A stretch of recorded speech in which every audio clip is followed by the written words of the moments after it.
Here we have a 13 amp plug, standard for the UK. And the type of fuse that you would fit into this 13 amp plug will be dependent on the appliance that you're connecting. So the first one here I have, 3 amp is a standard.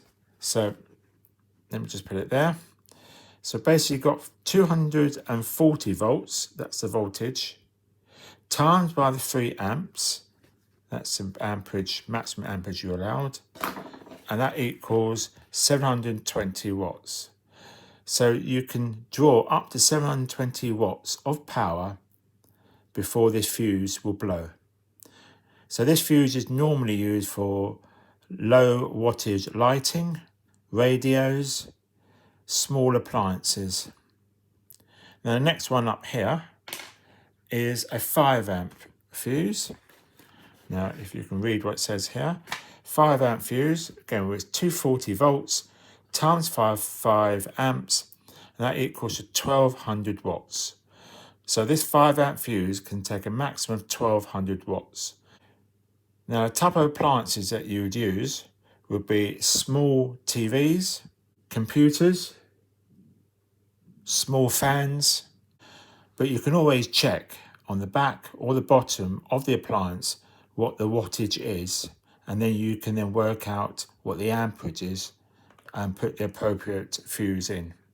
Now the final one is 13 amps.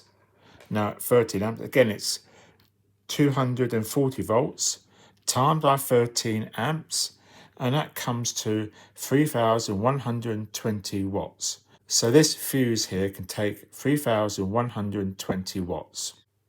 So the kind of appliances that you'd use for this 13 amp fuse would be kettles, toasters, microwaves, ovens, washing machines, tumble dryers, dishwashers, electric heaters, vacuum cleaners, power tools.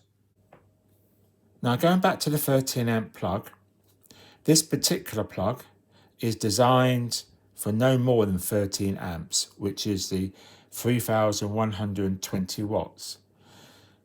So you shouldn't take any more than that. If you do, the casing and the pins will get extremely hot. So that's it. Thank you for watching. Please like, share and subscribe.